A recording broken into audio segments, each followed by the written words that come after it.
Madame Crozon, la parole est à Madame Virginie Duby-Muller pour le groupe UMP pour 5 minutes.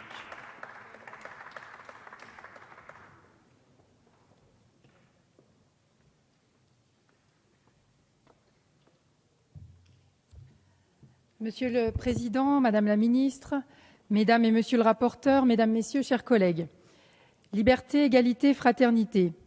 C'est sur notre devise républicaine et ses 3 principes indissociables que je voudrais commencer mon propos, Madame la Ministre, alors que nous nous retrouvons pour ce que vous appelez la 3e étape des droits des femmes, après celle des droits civiques de la libération et des droits économiques et sociaux des années 70. Je commencerai d'abord par des paroles fraternelles pour reconnaître que vous habitez réellement votre fonction de ministre, à laquelle vous avez su donner une dimension transversale et interministérielle. Toutefois, si vous avez démontré en commission avoir encore besoin de la loi pour faire avancer les droits des femmes, je déplorerai dans un second temps le fait que le contenu de votre texte aille trop loin en touchant aux libertés individuelles de nos concitoyens. Vous êtes passé du « pas assez d'égalité hommes-femmes » au complètement, voire trop. Les objectifs de votre texte sont louables. Lutter contre de nombreuses inégalités entre les hommes et les femmes dans la vie privée comme dans la vie publique.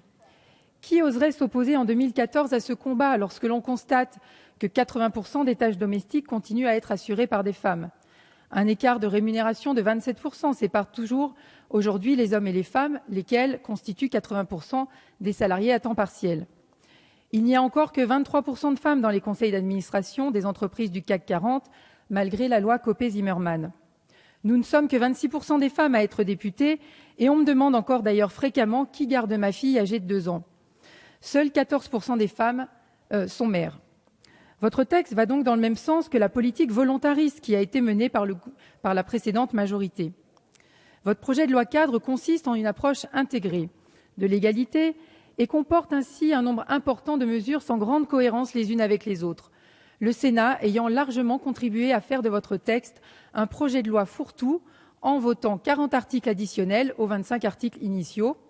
Mais, je cite, l'Assemblée nationale redressera la trajectoire, comme l'a précisé le président de la commission des lois le 10 décembre dernier.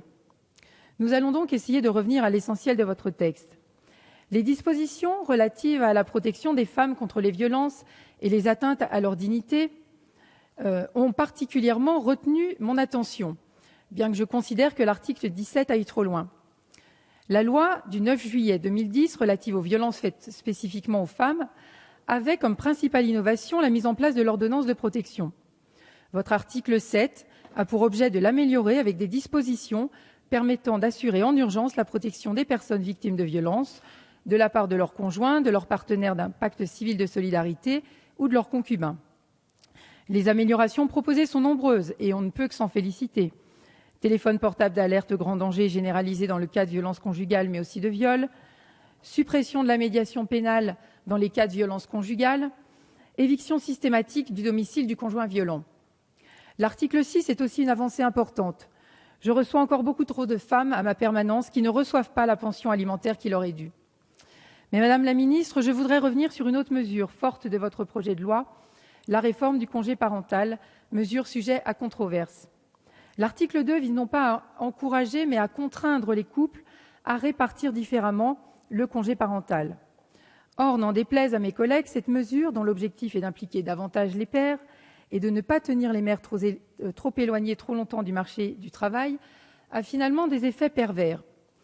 Tout d'abord, certaines familles n'apprécient pas qu'on leur dicte leur conduite et qu'on s'immisce dans leur vie privée. D'autres n'y ont pas recours. Enfin, et c'est une grande majorité, des familles ne peuvent pas y avoir recours. Je pense ici aux artisans, aux commerçants, aux étudiants et aux frontaliers qui sont très nombreux en Haute-Savoie et en particulier dans ma circonscription. Ces points ont fait l'objet d'amendements et nous espérons, Madame la Ministre, que vous y serez sensible. D'ailleurs, alors que vous faites souvent référence à l'Allemagne où 3 ans après la réforme, la proportion des pères prenant un congé a été multipliée par 7, passant de 3 à 21%, je voudrais citer l'exemple de Sigmar Gabriel, vice-chancelier, ministre de l'économie et de la transition énergétique, qui a annoncé qu'il se libérerait chaque mercredi après-midi pour aller chercher sa fille de 2 ans.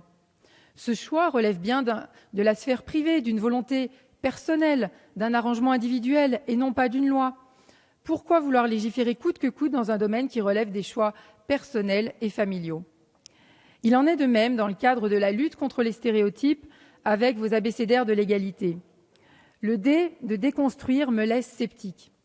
L'égalité homme-femme, certes, cela s'apprend, mais je ne suis pas certaine que ce soit la priorité de l'école ou de la formation des enseignants. Oui, les garçons peuvent jouer à la dinette, non, la danse n'est pas réservée aux filles. D'ailleurs, dans les pays scandinaves, pionniers de la théorie du genre, les jeunes filles continuent de choisir des métiers en lien avec le service à autrui ou la communication, alors que les garçons se consacrent plutôt aux métiers techniques. Cette approche empirique contredit le dispositif que vous venez de lancer, d'autant que parallèlement, le gouvernement s'en prend à la politique familiale. Madame la ministre, j'aurais eu envie de soutenir votre mobilisation pour la cause des droits des femmes. Mais je n'ai pas la même dialectique que vous. Pour moi, pas d'égalité sans liberté. Aussi, votre engagement m'apparaît excessif dans la mesure où il porte atteinte à la liberté individuelle et à la vie privée des Français, mais qu'il pèse également sur les entreprises en ajoutant des lourdeurs et des contraintes dont elles se seraient passées dans un contexte de crise et d'inflation normative. Je vous remercie. Merci, Madame.